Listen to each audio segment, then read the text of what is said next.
begitu pujian, nggak tahu pujian keberapa, tiba-tiba kok rasanya ngena banget lagu yang ku cari wajah.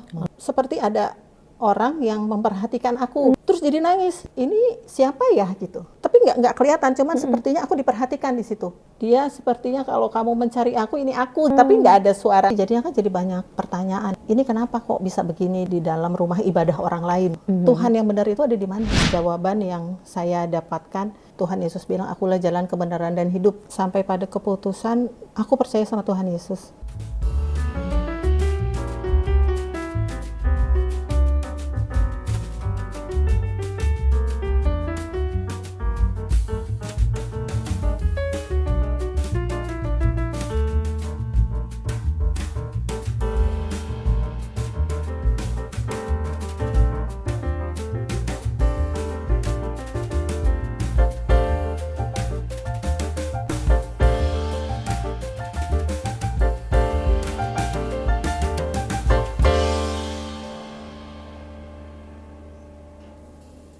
Shalom God's Lovers, selamat datang di Diaspora TV Talk Show.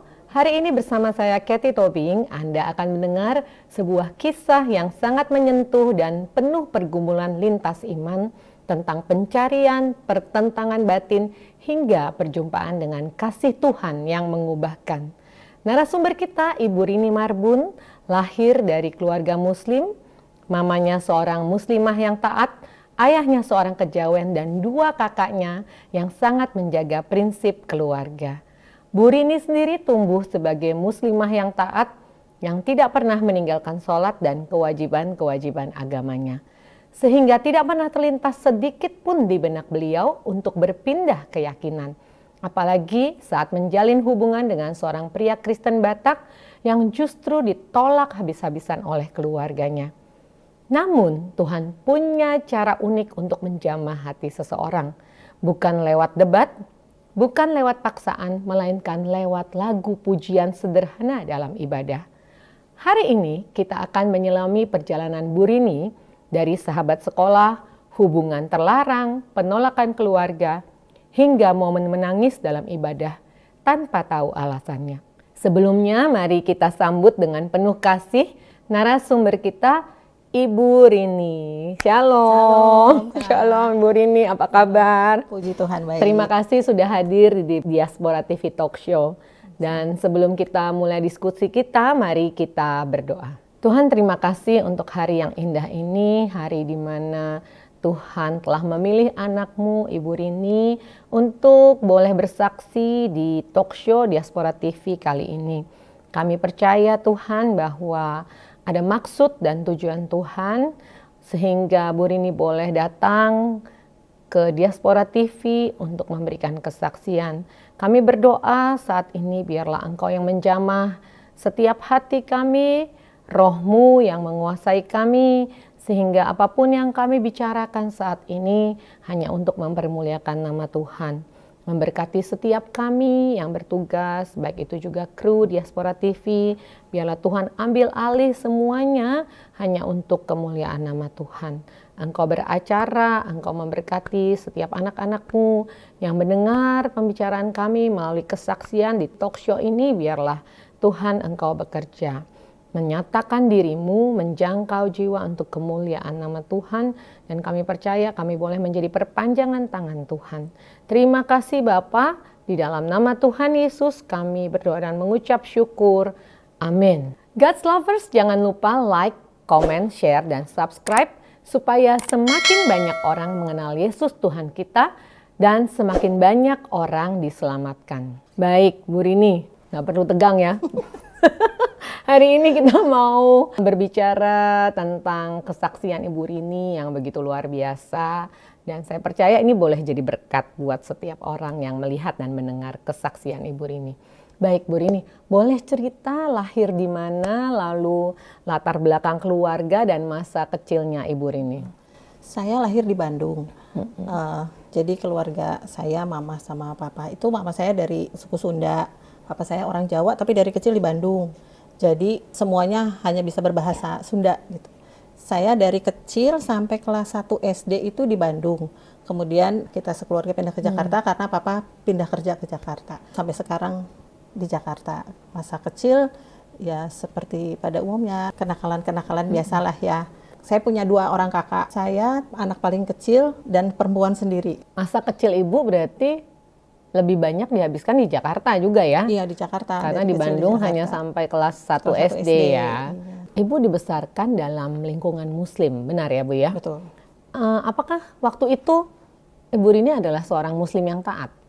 Bisa dibilang begitu ya, karena kita kan diajarkan sholat 5 waktu, puasa, dan di sekolah-sekolah kan dari dulu kalau liburan itu ada pesantren, kilat, ya semua kegiatan keagamaan pasti diikuti dan dijalankan dengan ketaatan. Mama saya juga kan ngajarin tahajud, baca Quran, ngaji dan sebagainya. Ya menurut saya sih cukup taat menjalankan. Taat ya, menjalankan karena mungkin ada les membaca. Ya itu juga ada ya, ngaji, ada kan ngaji benar. Mama tuh panggil guru ngaji ke rumah supaya kita semua bisa ngaji. Dan itu untuk semua anak ya, Iya, bukan semua anak. bukan cuma untuk Ibu Rini aja. Jadi sejak kecil berarti sudah lebih dalam mengenal agama yang lalu ya Bu ya, berarti ya. Waktu kecil Bu, bagaimana sih relasi Ibu dengan teman-teman non-Muslim, khususnya yang Kristen? Dari saya SD sampai saya kuliah itu saya selalu punya sahabat orang Kristen. Di antara teman-teman itu ya pasti ya karena mayoritas, apalagi sekolah negeri kan, saya sekolah negeri dari SD sampai SMA, itu kan mayoritas pasti Muslim. Iya. Tapi selalu saya punya teman dekat itu orang Kristen. Jadi saya tahu, oh dia tuh suka berdoa kalau pagi. Jadi sekolah dulu kita nggak pakai berdoa ya, karena dulu belum seperti sekarang nih orang-orang Muslim. Jadi dia sendiri sebelum mulai itu udah berdoa gitu. Jadi saya udah lihat, oh orang Kristen tuh begini ya gitu. Terus SMP saya punya teman dekat juga. Kalau kita mau main sama dia ada hari-hari tertentu dia bilang, nanti ya jam segini karena aku harus persekutuan doa dulu. Oh jadi ternyata ada persekutuan doa. Terus waktu kuliah saya punya teman dekat itu perempuan, dia tuh militan banget. Jadi kadang-kadang ke kampus pun bawa Alkitab. Lo tahu nggak katanya? Nanti nih di akhir zaman dia ceritanya mengenai 666 itu. Aku bilang, ih serem banget sih. Ya kayak gitu-gitu. Jadi sebenarnya udah ada orang-orang yang mungkin ya dari dulu itu Tuhan kasih dalam perjalanan saya ketemu sama orang-orang Kristen sampai pada saat saya kerja ketemu juga dengan seseorang yang spesial. Dari cerita Ibu Rini tadi bahwa sering bertemu dengan atau bersahabat dengan orang Kristen gitu ya. Waktu mereka ngomong misalnya mungkin dalam pembicaraan ya ada pembicaraan tentang agama gitu, ada nggak rasa ingin tahu dari Ibu Rini atau oh cuma denger-denger aja gitu loh? Cuma denger aja sih kayak apaan sih gitu, kayak yang temanku yang kuliah itu kan ngasih lihat apa sih kayak gitu, serem banget sih gitu loh. Soalnya diceritanya mengenai akhir zaman, mengenai apa gitu. Nggak ada rasa tertarik juga. Nggak ada rasa gitu. tertarik ya pada saat itu ya. Jadi cuma denger aja ya. Tapi mungkin itu jalan Tuhan juga ya. Awal-awal Ibu bisa diperkenalkan tentang Kristiani mungkin ya. Baik. Nah Bu, bisa ceritakan bagaimana sih tiba-tiba bertemu dengan kekasih hati Pak Nelson dan menjadi suami Ibu gitu. Dulu kita itu satu kantor, jadi aku melamar kerja di perusahaan yang sama dengan Pak Nelson ini. Saya kerja mengisi kekosongan posisi sekretaris. Kebetulan sekretarisnya Pak Nelson ini resign. Jadi saya mengisi di situ, waktu itu belum lulus kuliah. Udah itu berjalan, nggak ada apa-apa itu ya, cuman atasan bawahan gitu aja. Terus setelah saya lulus kuliah, saya masukin ke kantor bahwa saya sebenarnya lulus dari IT gitu. Jadi kemudian dari sama perusahaan dipindahin lah ke divisi IT. Jadi kita udah beda grup nih. Tapi justru setelah pindah itu, justru kita malah jadi deket. Malah Karena jadi kalau ada dulu hubungan kan, ya. kalau dulu mungkin segen ya sama bos gitu kan. Kalau setelah pindah itu ada kedekatan karena kita sama-sama suka jogging. Jadi di kantor itu dulu difasilitasi untuk karyawan jogging di Stadion Madia. Jadi kita suka tebeng-tebekan kan. Nah, akhirnya suatu hari saya nebeng lah sama mantan bos ini gitu kan. Terus ya udah lama-lama berlanjut ya. Sudah. Iya. Jadi waktu itu bukan cuma isi kekosongan sekretaris doang ya. Mengisi kekosongan hati juga. Wow, luar biasa. Jadi pada saat itu sudah mulai bertemu dan sudah tahu ya bahwa Pak Nelson memang agamanya beda dengan Bu Rini ya, dan sukunya juga berbeda gitu ya. Iya betul. Lalu waktu mulai deket itu langsung pacaran atau memang jadi sahabat dulu? Tadinya sih cuman suka jalan bareng aja kan, biasa nonton atau apa gitu ya. Tadinya malah rame-rame kan, kalau kita jogging juga rame-rame dengan teman-teman kantor lain. Tapi lama-lama ya semakin deket, padahal kita juga tahu gitu loh, ini sesuatu yang nggak mungkin, tapi apa dicoba aja dulu gitu. Dengan harapan bahwa bisa gue tarik nih gitu kan, selalu ada pikiran itu kan. Ya udah akhirnya kita jalani nih. Kita jalani hampir setahun deh. Kita berdua akhirnya berpikir ini nggak akan kemana-mana gitu. Karena dia juga menarik, aku juga narik, tapi dua-duanya nggak mau mengalah kan. Sampai pernah diajak untuk ikut seminar perbandingan Islam Kristen atau apa gitu. Di situ kan langsung ada benteng, nggak mau gitu kan. Apa sih nih gitu, kayak gini nggak bener nih. Terus akhirnya dia juga gitu kan berusaha, tapi akhirnya ya udah kita akhirnya memutuskan kayaknya nggak bisa jalan terus nih kita. Baiknya kita udahan aja. Sebelum sampai ke situ, pasti kan waktu Ibu mulai dekat dengan Pak Nelson nih, keluarga tahu nggak? Tahu, karena kan dia suka datang ke rumah kan, jemput, udah gitu kan. Pasti ditanya kan, si papa saya nanya siapa gitu, teman kantor, orang mana. Biasa kan kalau orang tua kan warnanya langsung detail, apalagi kalau dijemput. Sering datang, antar jemput gitu, lama-lama ya setelah tahu, nggak usah gitu, ngapain, itu orang Kristen. Apalagi papa saya tuh kan agak anti dengan dua ini gitu loh, Kristen dan sukunya, orang Batak, karena dulu papa saya tuh pernah ditipu habis-habisan. Jadi begitu punya tahu pengalaman pahit lah ya. Begitu tahu, wah udah blacklist lah, red flag. Gitu. Baik, jadi reaksi dari keluarga Ibu Rini juga sebenarnya nggak welcome ya dengan Pak Nelson. Nah, waktu Ibu Rini mulai berhubungan serius, kan ada saat tadi ya Bu Rini sempat cerita bahwa mulai berhubungan serius, itu berarti sembunyi-sembunyi atau keluarga tahu nih, khususnya ayah ya? Di awal dan sih kan ibu, gitu. Tahu, tapi begitu mereka melihat kayaknya udah terlalu deket nih gitu ya, ya udah sih papa nggak ngebolehin kan.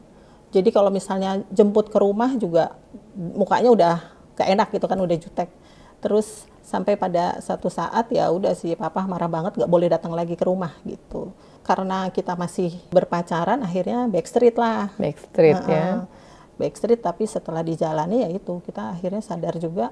Karena kita sama-sama udah dewasa, udah bisa berpikir. Betul. Dan udah pacaran kita tuh udah memang tujuannya harus untuk menikah gitu kan. Tapi karena nggak ada titik temu, ya udah kita pisah aja. Momen yang paling berat waktu itu apa tuh Bu? Waktu akhirnya mutusin ya udah deh pisah dulu gitu ya.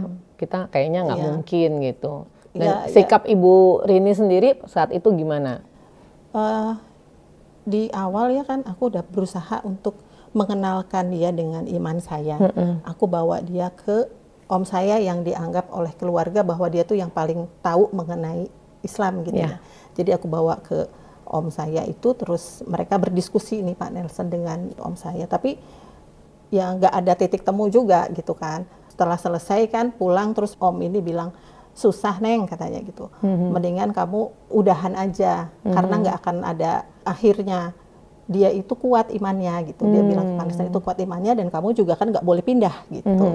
Ya udah akhirnya setelah pembicaraan itu aku diskusi juga dengan Pak Nelson, ya udah kamu nggak akan pindah ikut saya juga nggak akan mau pindah ikut kamu. Selesai aja deh. Setelah berapa lama berpacaran? 1 tahun. Oh udah 1 tahun ya? 1 tahun. Cukup lama juga sebenarnya ya. Baru udah capek juga backstreet, jadi ya udah aja deh. Nah jadi waktu itu karena masing-masing ingin mempertahankan agamanya, akhirnya dari pihak Pak Nelson juga Bu Rini memutuskan untuk putus ya.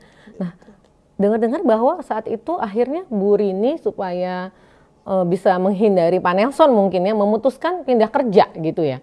Setelah itu Bu Rini dan Pak Nelson tiba-tiba kok memutuskan untuk bertemu lagi gitu loh, padahal udah sampai pindah kerja gitu ya. Kok tiba-tiba memutuskan untuk bertemu dengan hubungan tanpa status. Gimana tuh ceritanya? Iya, dulu setelah kita akhirnya memutuskan untuk pisah aja, kalau tetap ada di satu kantor kan, biarpun dia di lantai 9, aku di lantai 7 waktu itu ya, tetap aja kan sering ketemu di lift, ada pekerjaan yang sering berhubungan lah. Sengaja kali. Dulu kan disengajain juga kan biar ketemu maksudnya. Lirik-lirik gitu. Iya, terus akhirnya ya udah deh, aku sambil cari-cari kerja kan, kayaknya mesti pindah nih. Kalau nggak akan, itu masih tetap ada keinginan untuk ketemu gitu ya.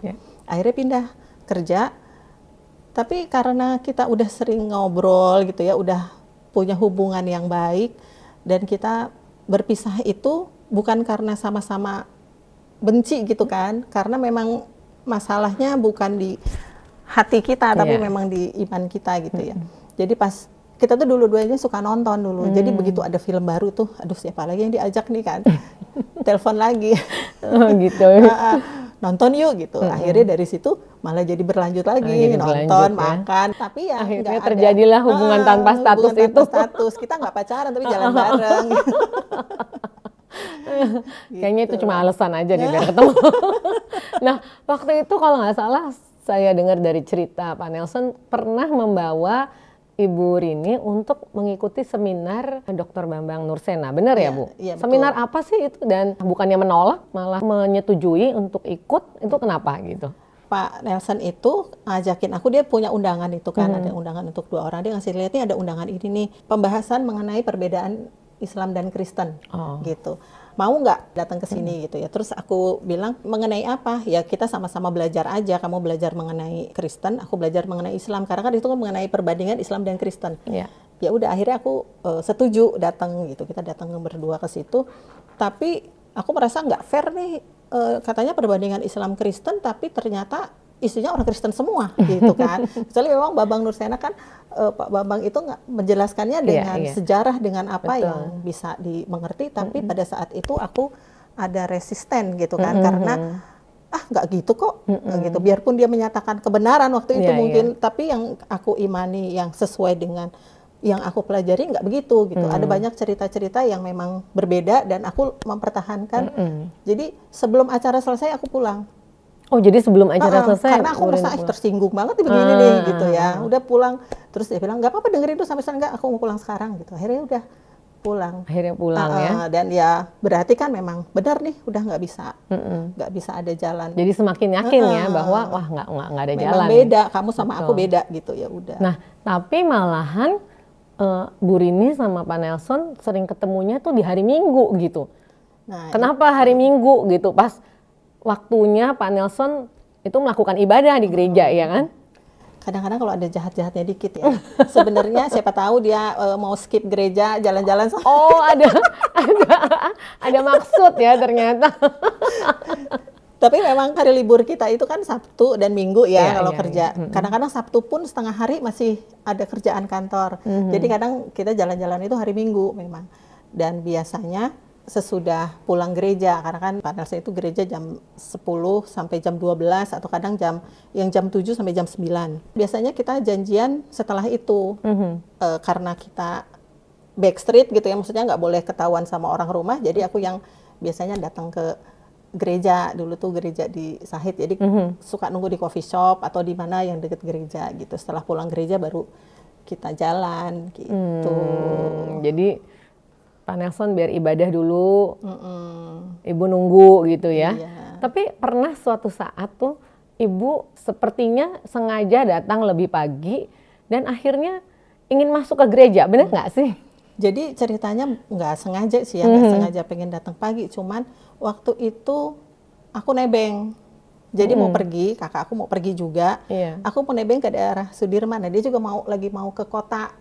Kakak aku tuh kan suka beli apa sih? Pernak-pernik elektronik lah apa itu dulu kan di Glodok ya, lewat kan tuh aku nebeng, dan nebeng itu karena nebeng ya kecepatan datangnya, ya memang itu udah diatur Tuhan, ngatur itu semua ya, aku datang cepet, terus nunggu di luar kan, berarti aku harus nunggu 2 jam full. Biasanya aku datang tuh udah mau deket-deket selesai ibadah, terus dia bilang aku masuk dulu ya gitu, terus aku pikir daripada itu aku masuk aja kali ya gitu, pengen tahu. Dengan pikirannya Pak cuma duduk aja gitu ya, nggak apa-apa lah gitu ya. Pengen tahu aja kayak apa sih. Ya udah akhirnya masuk, duduklah di dalam. Nah waktu Ibu Rini masuk pertama kali itu ya, itu pertama kali berarti masuk ke gereja ya. Betul. Itu apa sih perasaannya gitu, maksudnya ngelihat suasana seperti itu, terus kan ada puji-pujian dan ada tata ibadah yang pasti agak-agak aneh gitu ya, karena baru pertama kali gitu masuk ke gereja. Dan katanya ada lagu yang sampai membuat Ibu Rini itu kok tiba-tiba menangis aja gitu ya. Padahal itu pertama kali juga masuk ke gereja. Boleh ceritain? Jadi waktu saya masuk itu, karena ini kan gerejanya bukan gereja lama konvensional yang gedung gerejanya gereja banget gitu ya. Jadi pas masuk itu ya masih biasa aja kan, karena kita kayak seperti lihat pertunjukan ya gitu kan. Soalnya kan ada panggung. Jadi bukan gereja yang seperti kita lihat di TV-TV yang bangkunya kayu dan gedung gereja gitu. Jadi nggak terlalu aneh sih.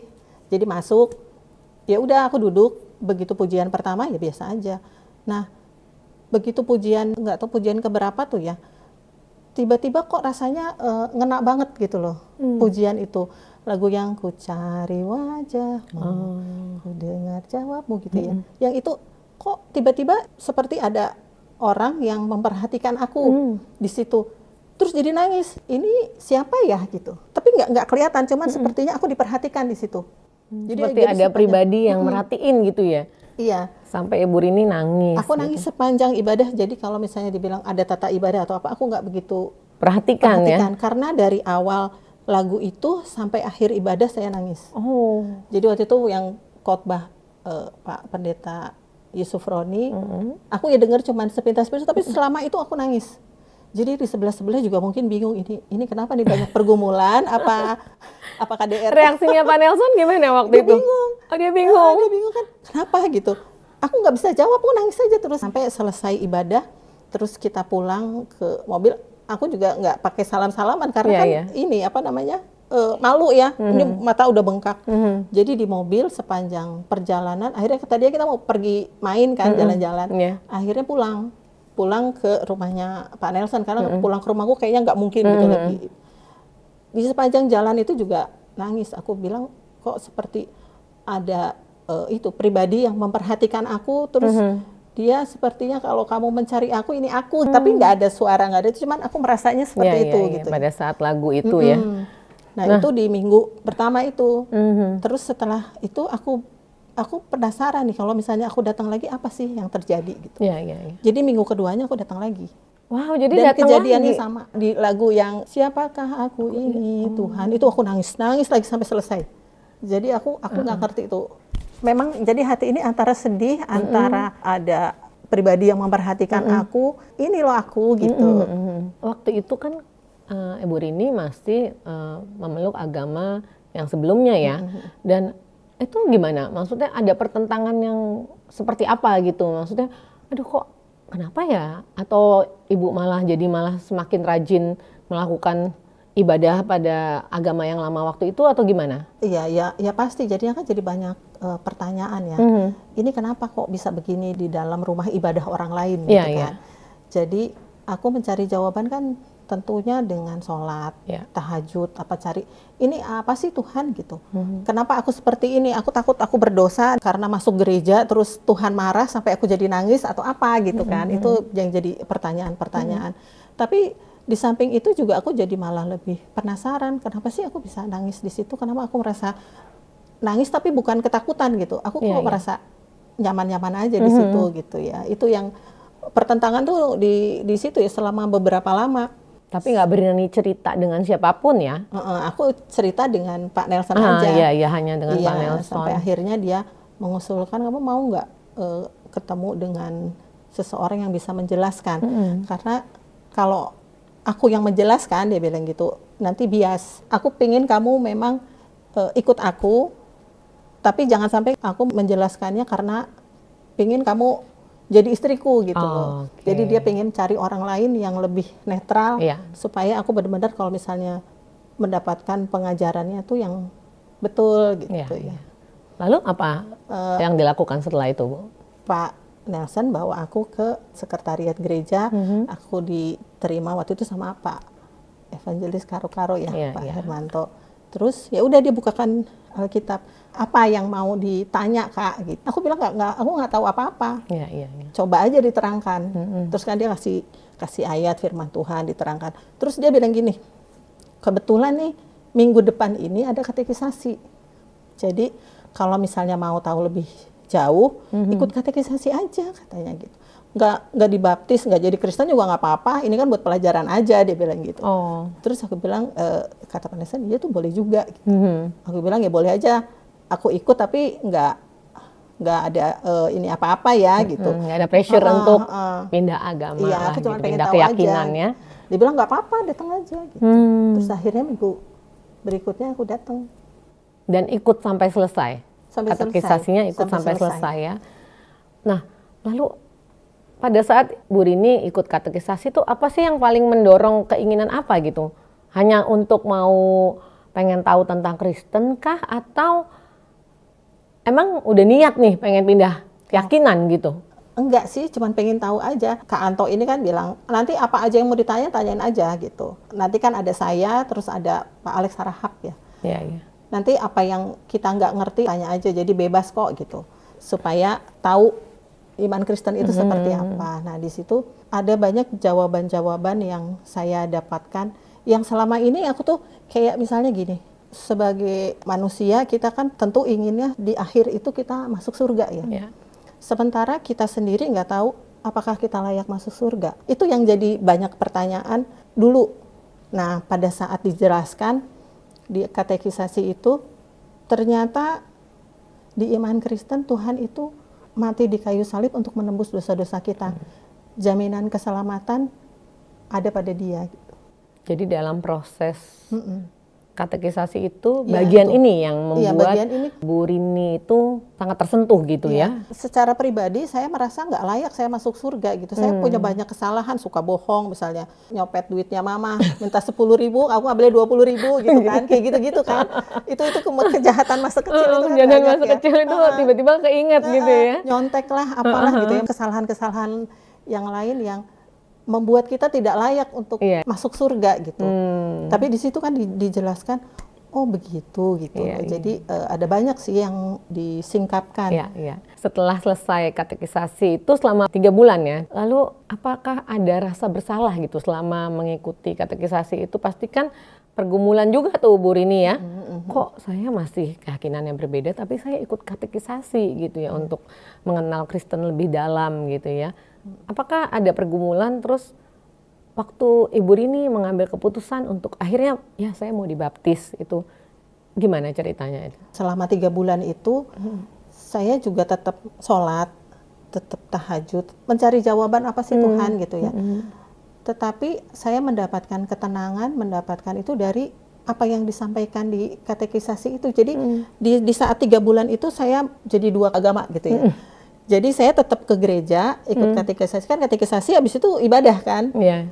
Habis itu, tapi saya tetap sholat 5 waktu.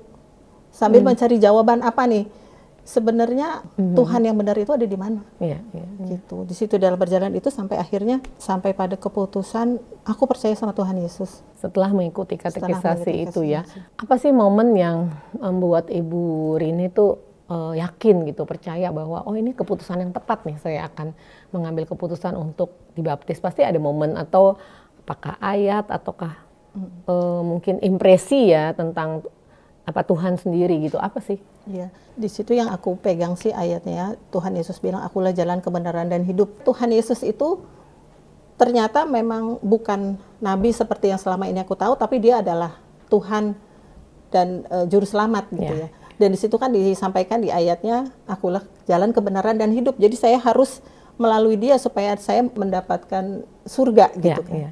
Dan itu sama sekali tidak ada pressure dari Pak Nelson ya. Di dalam mengambil keputusan itu ya. Karena buat Pak Nelson jangan sampai ikut karena saya gitu.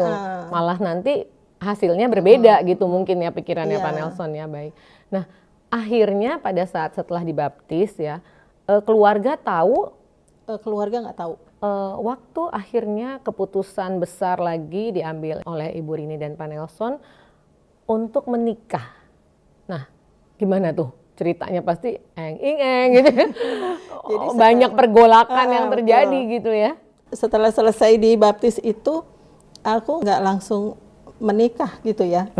Kadang-kadang orang bilang, oh kamu Kristen ikut suami ya? Oh enggak, saya ikut Tuhan. Soalnya aku selesai dibaptis itu 1 tahun kemudian baru menikah gitu. Oh, okay. Jadi memang udah yakin memang ini bukan karena dia gitu. Iya, iya, iya. Jadi 1 tahun kemudian baru nikah. itu di situ baru ada pergolakan lagi, pertentangan di dalam keluarga ya. Aku nggak bilang saya sudah dibaptis, saya sudah Kristen, nggak. Jadi ya cuman aku mau menikah dengan Nelson, terus mereka minta datang kan, Pak Nelson, terus ya biasalah diwawancara. Yang sangat terpukul mungkin kakak saya, karena dia merasa kamu tuh lebih memilih orang lain daripada keluarga sendiri gitu.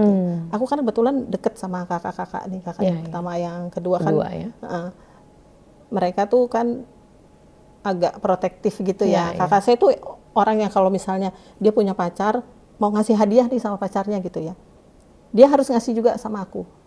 Jadi kalau misalnya dia mau kasih jam tangan sama pacarnya, dia bilang aku mau beli ini buat pacarku, kamu beli ya gitu. Gitu. Jadi orang yang sama aku tuh kayak gitu. Terus kalau yang kedua itu deket banget juga sama aku. Jadi kalau misalnya aku sakit, aku nggak ke mama, aku ke dia. Gitu. Jadi mereka tuh benar-benar kecewa ya. Ya tapi aku sudah bulat dengan keputusanku. Jadi pas nikah itu juga si kakakku dua-duanya nggak datang. Gitu. Kalau yang satu tiba-tiba minta tugas keluar kota, yang satu lagi ada tapi nunggu di tempat parkir. Iya, karena masih nggak rela ya pada saat rela, itu. Tapi dia, lalu papa mama gimana? Papa mama pada saat itu? Kalau papa itu kan biasanya kalau suami itu suka ikut istri ya. Si mama itu nggak mau kehilangan aku, jadi pada akhirnya dia melembut lah hatinya. Ya udah, kalau misalnya memang jalannya seperti itu, kamu sudah yakin, ya sudah. Akhirnya papa kan juga ikut. Oh, jadi papa ikut mama aja ya. Dan orang tua memang hadir ya pada saat itu ya. Hadir. Pada saat Ibu Rini dan Pak Nelson. Tapi di pemberkatan nggak datang. Oke, jadi waktu resepsi. Dari tadi kita bicara tentang keluarga Ibu Rini. Bagaimana sih reaksi keluarga dari Pak Nelson sendiri? Waktu tahu misalnya Bu Rini itu ternyata berbeda agama dengan Pak Nelson, lalu sampai akhirnya menikah, apakah ada pergolakan juga seperti yang dialami di keluarga Bu Rini? Kalau di keluarganya Pak Nelson, aku nggak tahu juga ya. Tapi karena mereka tinggalnya jauh di luar kota, jadi mereka itu datang memang pas sudah mau menikah gitu. Jadi sempat sih memang mau ada lamaran. Jadi orang tuanya Pak Nelson udah datang nih ke Jakarta. Tapi di pihak aku ini, di keluarga masih bergolak. Masih bergolak, akhirnya batal. Jadi lamaran itu batal. Jadi akhirnya memutuskan ya udah langsung aja ke pernikahan, karena takutnya ada malah bentrok kan. Sementara mertua saya ini udah sepuh gitu, jangan sampai kasihan juga kan kalau misalnya ternyata kalau keluarga aku masih yang berapi-api. Bu Rini setelah menikah ya dan memiliki 3 anak, lalu punya rumah sendiri, tapi kok tiba-tiba ibu memutuskan, mungkin itu juga keputusan dari Pak Nelson juga ya, berdua ya, memutuskan bahwa rumah ini akhirnya diserahkan untuk pelayanan, untuk Tuhan. Dan sekarang ibu dan Pak Nelson tinggal di rumah mama ya, mama dari Ibu Rini. Nah, karena pada waktu itu papa sakit ya, menjaga papa yang sakit.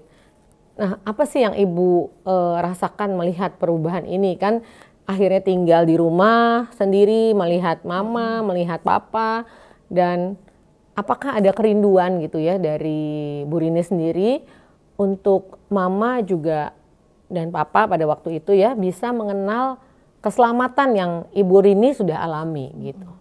Memang dulu aku tinggal terpisah sama orang tua ya, karena nggak mungkin lah kita menikah dengan tidak benar-benar direstui gitu ya, tinggal di situ nggak mungkin. Jadi kita pindah di rumah sendiri.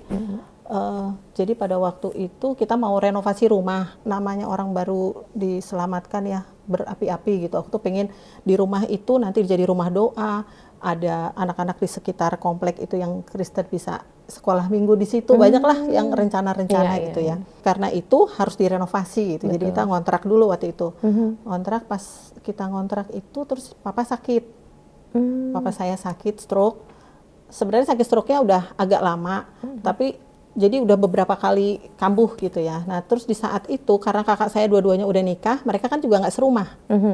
Jadi si papa pernah jatuh, itu nggak ada yang ngangkat gitu. Jadi sampai panggil tetangga atau apa, terus mama bilang kamu daripada ngontrak mendingan di sini aja dulu gitu. Akhirnya pindahlah kita ke rumah lagi karena ya benar sih, daripada ngontrak ya udah kita pindah sekalian jagain papa gitu. Iya. Nah di situ akhirnya setelah kita pindah ya udah nggak bisa keluar lagi. Karena kan si mama bilang kalau kamu pindah lagi kita sama siapa gitu. Aku kan anak paling kecil, perempuan sendiri, jadi ya udah. Jadi udah di situ. Terus rumah ini dalam perjalanan renovasi nggak kita pakai kan. Aku sementara masih pengen di sini tuh, pengen pelayanan ini, pelayanan itu. Tiba-tiba dalam doa Tuhan bilang gini, kalau kamu mau pelayanan, mau bikin sesuatu, berikan yang ada padamu. Aku kan gini, Tuhan nanti kalau aku punya uang, aku mau bikin gini. Tuhan aku mau gini. Tapi mau dari sesuatu yang belum ada gitu. Tuhan bilang, berikan yang ada padamu gitu. Jangan kamu mereka-reka sesuatu yang belum ada gitu. Terus yang keinget itu rumah itu. Jadi di sebelah rumah kita itu ada pendeta, suami istri pendeta. Nah mereka itu sering, dulu waktu rumah di situ kita sering doa bareng gitu ya. Jadi aku mau menyerahkan rumah ini ke dia. Mau dijadiin rumah doa kayak apa kayak gitu ya, terserah. Jadi kita datengin tuh si ibu dan bapak pendeta ini. Terus kita utarakan maksud kita itu, terus dia bilang, tahu nggak Bu katanya, kita itu doa 40 hari untuk cari tempat baru. Karena rumah yang sekarang kita tinggali yang biasa suka ada persekutuan itu mau diambil lagi sama yang punya katanya gitu. Wow, luar biasa. Jadi ternyata apa yang Tuhan taruh di hati itu jawaban doa dari Bapak Ibu pendeta ini ya. Akhirnya ya udah kita serahkan. Di awal sih masih perjanjian bahwa rumah itu boleh dipakai selama 10 tahun gitu ya. Karena aku melihat juga di 10 tahun ke depan kayaknya aku belum bisa pindah juga gitu kan. Terus akhirnya udah sambil direnovasi terus, jadi Bapak Ibu pendeta ini pindahlah ke rumah kita. Dan di rumah itu dijadikan tempat ibadah, ada persekutuan, puji Tuhan lah dipakai untuk pelayanan. Pelayanannya. Dan terus akhirnya rumah ini juga mau dijadikan yayasan. Nah untuk yayasan itu namanya harus nama pemiliknya. Jadi Bapak pendeta ini bilang, boleh nggak kalau ini dibalik nama dengan nama kami gitu. Ya udah Pak, selama itu dipakai pelayanan ya udah, jadi akhirnya kita serahkan secara total. Jadi semuanya sudah diserahkan untuk pelayanannya. Luar biasa.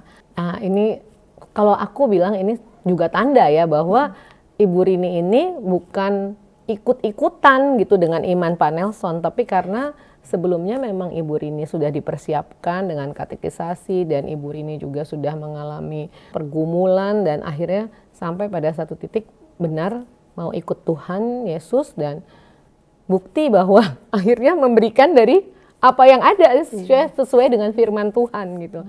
Melakukan apa yang menjadi bagian Ibu Rini. Luar biasa sekali. Baik Bu Rini, sebelum kita masuk ke dalam pertanyaan terakhir Bu Rini, tadi kan Ibu Rini cerita bahwa kedua kakak itu juga tidak setuju ya dengan pernikahan ini. Nah setelah menikah bagaimana hubungan dengan kedua kakak ini? Ya itu dia ya, mungkin itu rencana Tuhan. Sekarang saya tinggal sama mama ya, papa udah nggak ada sekarang. Tinggal sama mama, di situ juga terjadi pemulihan hubungan dengan keluarga kan. Karena otomatis mereka akan datang ke rumah nengok mama atau apa gitu ya. Dan hubungan kita sekarang luar biasa baik gitu ya. Dan mereka juga menghormati juga, kalau Natal biasanya pada datang tuh makan-makan gitu. Begitu juga kan kalau Lebaran, aku sebagai hostnya nih, sebagai tuan rumah kan, karena ada mama. Jadi kita yang sibuk-sibuk, pokoknya Lebaran kita yang siapin. Kerinduan saya juga dengan adanya aku, suami, anak-anak di situ boleh menjadi kesaksian gitu ya. Amin. Bahwa mereka boleh melihat Tuhan Yesus di dalam kita, sehingga boleh menerima Tuhan. Itu kerinduan kita, karena aku sudah merasakan betapa baiknya Tuhan di dalam hidup kita juga. Aku juga kan pengen keluarga juga merasakan apa yang aku rasakan juga gitu. Menerima keselamatan itu ya Bu ya. Luar biasa. Nah ini pertanyaan terakhir Bu Rini. Setelah menerima Tuhan Yesus dan akhirnya dibaptis, bagaimana selanjutnya perjalanan iman Ibu dan Pak Nelson? Bisa diceritakan bagaimana Tuhan bekerja melalui hidup Ibu Rini, Pak Nelson, juga anak-anak ya. Baik di dalam keluarga, mungkin ada dalam keluarga besar juga boleh, maupun dalam pelayanan gitu, boleh disaksikan. Perjalanan iman ya, tadinya kan kita yang bukan apa-apa gitu ya. Pak Nelson juga dulunya kan nggak terlibat di dalam pelayanan, tapi begitu setelah kita menikah, Tuhan itu seperti menyediakan semuanya sesuai dengan kebutuhan kita. Dan itu juga bertumbuh di dalam gereja yang memang waktu itu bertumbuh sesuai dengan kayaknya Tuhan itu tahu banget sih apa yang aku butuhkan gitu ya. Mulai dari setelah dibaptis, terus pas waktu itu dibentuk kelompok sehati. Aku dapat kelompok sehati yang memang saat itu membentuk untuk jadi militan gitu. Jadi dia PKS saya tuh yang berdoanya tuh sungguh-sungguh gitu. Jadi kita jadi berdoa tuh begini gitu ya. Terus waktu itu kan mulai dijeblosin lah masuk SOM. Dijeblosin lah masuk ke penatalayan. Jadi di situ kalau misalnya nggak ada dia, mungkin kita ya jadi jemaat biasa-biasa aja, yang nggak ngapa-ngapain. Tapi Tuhan tahu kita perlu orang-orang seperti ini. Begitu juga anak-anak bertumbuh, di gereja terjadi perubahan, sehingga kita pindah lagi komsel yang lain nih. Di situ komsel yang punya anak-anak juga. Jadi anak-anak bisa sama-sama juga melayani waktu itu di sekolah minggu. Jadi kalau dilihat itu, Tuhan itu sungguh luar biasa gitu ya. Begitu juga dengan mukjizat-mukjizat, keajaiban-keajaiban yang mungkin kecil ya, tapi itu kita rasakan Tuhan itu luar biasa ya, menyertai kita sehingga kita bisa ada sampai saat ini, bisa ambil bagian di dalam pelayanan, di dalam persekutuan dengan keluarga-keluarga seiman. Tuhan luar biasa luar ya. biasa. Dan saat ini pasti kerinduan Ibu Rini jadi berkat buat Mama ya, supaya Mama juga bisa diselamatkan beserta seluruh keluarga. Nah, kalau boleh tahu ini udah tahun keberapa nih pernikahan? Pernikahan tahun kesekian. Ini ngetes nih. Udah lama lah pokoknya. Baik, dan saya percaya setelah berpuluh tahun bersama ya, iman Bu Rini juga kepada Tuhan ya, itu sudah ditajamkan dan semakin mengenal Tuhan lebih lagi ya. Dan kalau kata orang, ikut-ikutan itu kayaknya nggak usah terlalu dipikirin ya. Karena memang ini buktinya bahwa setelah berpuluh tahun, anak juga sudah ada yang selesai kuliah dan masih ada yang kuliah. Sampai saat ini Tuhan pelihara. Puji Tuhan. Terima kasih banyak Bu Rini. Sama-sama. Saya percaya ini semua bisa menjadi berkat bagi setiap kita yang saat ini sedang melihat dan menonton talk show pada hari ini.